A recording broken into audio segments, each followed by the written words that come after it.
Pour revenir un petit peu au thème de l'atelier, crise de la presse, quel impact pour les communicants? L'idée, c'était de dépasser un petit peu peut-être ce sujet, se demander, j'ai parlé de ma participation à cet atelier sur les réseaux sociaux et j'avais titré « Est-ce que c'est pan sur le journalisme ou la naissance d'un pan-journalisme ?» Vous avez parlé, Marc, du lien entre nos deux métiers. Effectivement, moi je suis un petit peu... Le pan-journalisme, c'est ce journalisme qui est un petit peu partout, qui s'est diffusé. Et c'est vrai que le modèle d'écriture journalistique, il a fait école, il est même reconnu aujourd'hui. Il y a des formations, et moi je suis aussi passée par le cursus Sciences Po, alors école de journalisme, c'était l'Institut français de presse, où on m'a appris les rudiments de l'écriture, et puis j'ai commencé à travailler dans le journalisme en ligne, notamment sur un site d'actu high-tech qui s'appelait ZDNet, où il y avait des journalistes de Libération qui étaient là, Jérôme Torel, Laure Noala, qui travaille aujourd'hui à Libération et qui fait un excellent travail d'investigation. Donc voilà, j'ai été formée à cette école de l'écriture. Et je pense qu'aujourd'hui, c'est peut-être, ça sera peut-être tout à l'heure quand on parlera de l'avenir, c'est une bonne chose que le journalisme et l'écriture aient fait école. On retrouve un petit peu dans les mondes de la communication et de la publicité, il y a cette porosité entre les métiers. Et voilà, l'idée, c'est peut-être de dire que... il y a un lien entre les deux métiers, il y a une crise, il y a une transformation, il y a un journalisme du 21e siècle qui est en train de naître, un autre qui disparaît, on en discutera avec vous, professionnels de l'information. Voilà, on est au courant aujourd'hui qu'il y a la revue 21 qui a lancé son manifeste pour un nouveau journalisme en critiquant fortement les journaux sur Internet. Et je suis tombée sur un idée de Daniel Schneiderman qui dit, voilà, c'est peut-être la fin de la presse généraliste, mais la presse spécialisée se porte très bien. Je sais, Marc, quand on a préparé cet atelier ensemble, vous m'avez parlé de cette presse spécialisée qui recrute encore et qui revendique aussi tout ça. Alors voilà, je mets beaucoup de sujets sur la table. J'ai quand même une question de pure curiosité. Par quelle opportunité avez-vous franchi le Rubicon? Par quelle astuce? Et surtout, au moment où vous l'avez fait, qu'est-ce qui s'est passé dans votre tête? Au moment où vous êtes dit, je suis plus journaliste, maintenant je suis communicant. Pourquoi j'ai basculé dans le milieu de la communication? Ça s'est fait naturellement. Je pense que je suis plus à l'aise aujourd'hui en tant que communicante qu'en tant que journaliste. Finalement, c'était peut-être pas fait pour moi d'aller sur le terrain, l'investigation, l'investissement personnel. C'est quand même un état d'esprit. Peut-être que je l'avais pas forcément et je me sens plus à l'aise aujourd'hui. Mais par contre, et c'est ça que je voulais dire aux journalistes, j'ai gardé ce savoir-faire d'écriture journalistique, quoi, qui est quand même... il y a des écoles de journalisme, il y a... Voilà, si on copie le journalisme aujourd'hui et qu'il est partout, c'est une sorte de reconnaissance aussi. Je suis arrivé au service économie avec des yeux, je dirais, avec de la méfiance sur le monde de l'entreprise. Et progressivement, j'ai appris à doser, c'est-à-dire à garder un esprit critique quand il le fallait, mais aussi reconnaître quand une boîte fait du bon boulot, quand une boîte arrive à conquérir des marchés. C'est vrai que c'est une information intéressante. Le problème, c'est que, effectivement, comme vous le dites, il y avait un mélange des genres. Je vais vous donner un exemple. Quelques années, on a en exclusivité l'interview d'un grand patron d'une très grosse boîte, qui allait dire quelque chose de très intéressant. Bon, ok, l'agence, généralement, ces grosses boîtes font appel à des cabinets. Et il y en a à peu près quelques-unes que vous connaissez qui se partagent le marché du CAC 40, qui conseillent les grands patrons et qui disent, voilà, à un moment donné, on a une info à placer, et ben on va la placer dans tel ou tel canard ou dans telle ou telle radio, etc. Bon, ok, ils nous contactent, on dit d'accord, et on voit arriver une personne, ex-chef de cabinet d'un ministre d'une ancienne majorité, pas de l'ancienne majorité à laquelle vous pensez, mais d'une ancienne majorité, et qui là nous explique, alors écoutez, voilà, alors il est prêt à parler sur tel événement, vous aurez l'exclusivité. Mais alors ce que je vous propose, voilà, donc vous mettez, voilà, moi je vois comment je vois les choses, je vois sur 2 pages, alors avec une photo comme ça, évidemment on choisira la photo, ensuite le titre, c'est nous qui choisissons parce que vous comprenez, c'est quand même le grand patron. Ensuite, autour, vous pourriez faire, vous savez ce que vous faites dans le Parisien, là, les voix express, là, de tendre le micro et tout. Alors on va vous donner la question, on va vous fournir la question parce que quand même on connaît mieux le sujet que vous.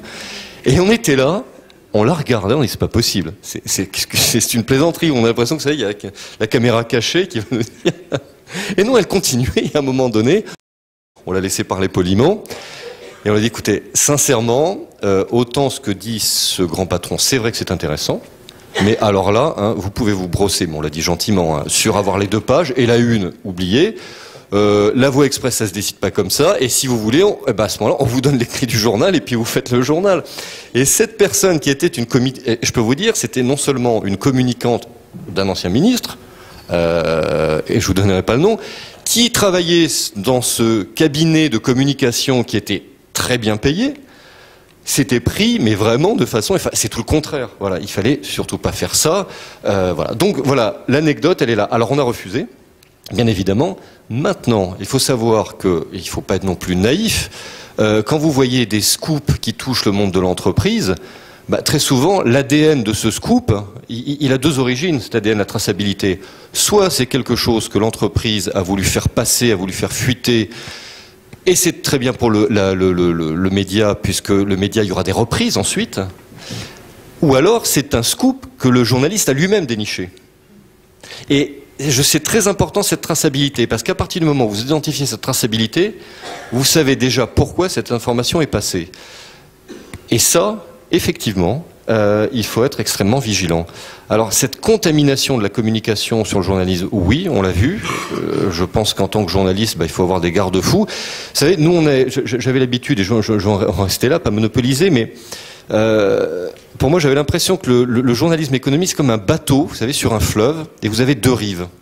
Et ces 2 rives, ça, vous avez d'un côté, on va dire, le monde de l'entreprise, les agences de communication et de lobbying, je peux vous dire qu'ils sont extrêmement importantes à Paris. Vous avez, on va dire, l'option néolibérale. Vous avez l'option patronat. Bon. Et vous avez les communicants, les directeurs communication. Voilà. Cette rive-là, chacun fait son job, ils sont payés pour faire un job. Et de l'autre côté, de l'autre rive, vous avez, on va dire, le monde des syndicats, le monde des altermondialistes, le monde qui va être contre le monde de l'entreprise. Et de temps en temps, vous pouvez, avec ce bateau, accoster sur une dérive, parce que vous devez écouter le discours de chacun. Vous ne pouvez pas dire, ça c'est le bien, ça c'est le mal. Mais en revanche, il faut tout de suite larguer les amarres et repartir au milieu. Et ça, c'est le plus difficile. Si on raisonne en termes de génération, vous avez certainement commencé votre carrière avec les vieux de la vieille qui étaient là avant vous, et vous avez vu arriver les jeunes générations de journalistes, tous forcément très bien formés, mais il est évident que leur rapport avec le monde de la communication, avec les réflexes de la communication, je dirais même le jargon des communicants, les jeunes générations, on a le sentiment qu'au moment où elles rentraient dans les rédactions, elles l'avaient déjà. Donc est-ce que vous avez pu vous-même observer ce phénomène et qu'est-ce que vous en pensez? Moi je dirais qu'il y a 2 catégories chez les jeunes. Hein. Vous avez la catégorie effectivement qui maîtrise la com et qui savent qu'ils sont, qui savent très bien où ils mettent les pieds. Et ceux-là vont comprendre tout de suite, mais je trouve, il manque d'indépendance d'esprit, il manque d'esprit critique, alors qu'ils ont les compétences, alors qu'ils ont le bagage intellectuel. Hein. C'est très important. Et ces jeunes-là ont aussi une fâcheuse tendance à ne voir la vision du monde que par Internet. C'est-à-dire, en gros, je vais te faire courte, ils bougent pas le cul de leur siège et ils vont pas sur le terrain, ils vont pas enquêter. Voilà. Et ça, c'est un problème. De l'autre côté, vous avez la deuxième catégorie, vous avez ce que j'appelle les indignés. C'est-à-dire que, à la fois, ils s'indignent pour de bonnes raisons, parce qu'ils ont l'impression que le monde, et j'aimerais bien y revenir, le monde devient menaçant, c'est-à-dire le monde tout entier. Ils sont des gens généralement qui sont précaires, qui ont des petits salaires, qui ont généralement du bac+5, mais qui sont payés à du 1800, 1700 euros net. Donc votre vision du monde, elle n'est pas la même que quand vous gagnez 4000 euros. C'est clair et net. Et ces gens-là ont une vie de changer le monde, s'indignent, et du coup, vous êtes obligé aussi de leur dire, attends, tu peux t'indigner, mais vérifie l'information, ne confonds pas idéologie et indignation.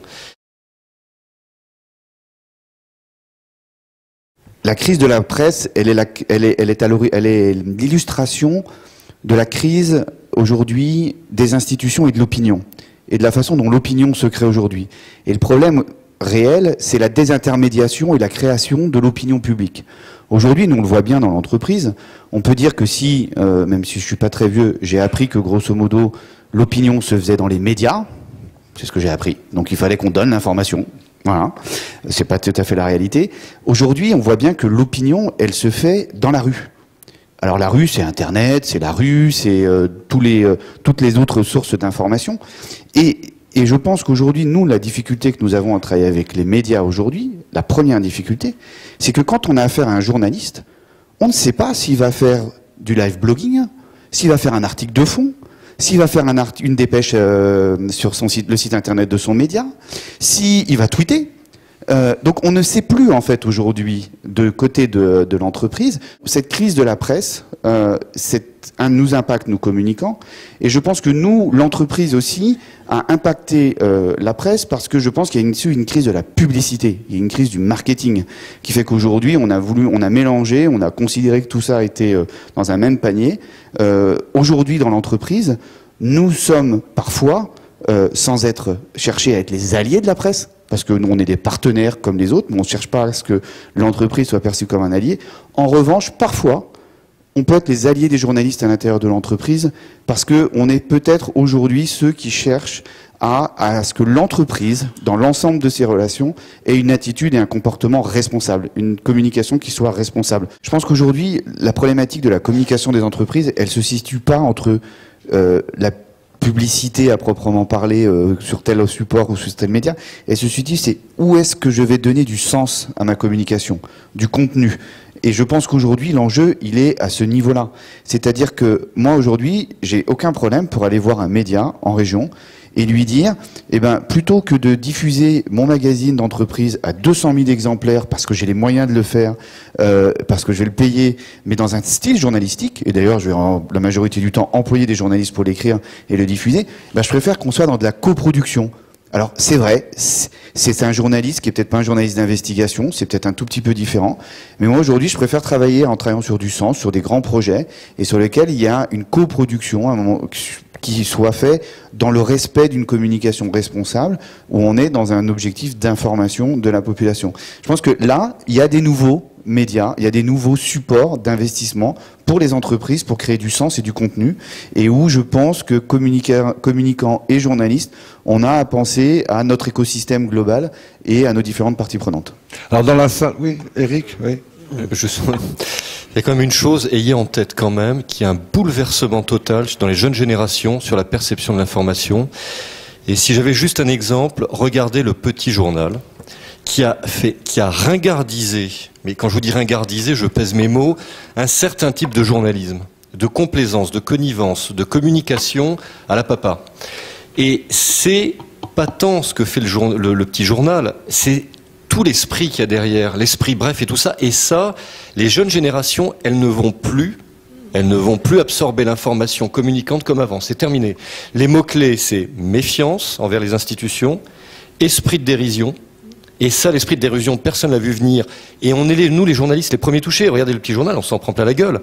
Et souvent à juste titre d'ailleurs. Pas toujours, des fois c'est de la mauvaise foi, mais des fois c'est vrai. Or, moi je me mets à la place des communicants, mais prenez un jeune qui va prendre un magazine d'entreprise, classique tel que je les connais, mais soit, et je vais être gentil, soit il le pose, il le met à la poubelle, soit ça va le faire rire, mais je me mets à la place des communicants, mais vous allez avoir toute une génération, même dans vos entreprises, de jeunes cadres, de gens qui ont cet esprit-là, et alors eux, pour communiquer avec eux, et ce sont les décideurs de demain, ce sont les forces vives de demain, ces gens-là. Parce que quand vous voyez, par exemple, sur le Petit Journal, les spectateurs du Petit Journal, on est vraiment dans le cœur de cible de ce qui est vos propres forces vives dans vos entreprises. Et cela, la communication à l'ancienne, c'est terminé.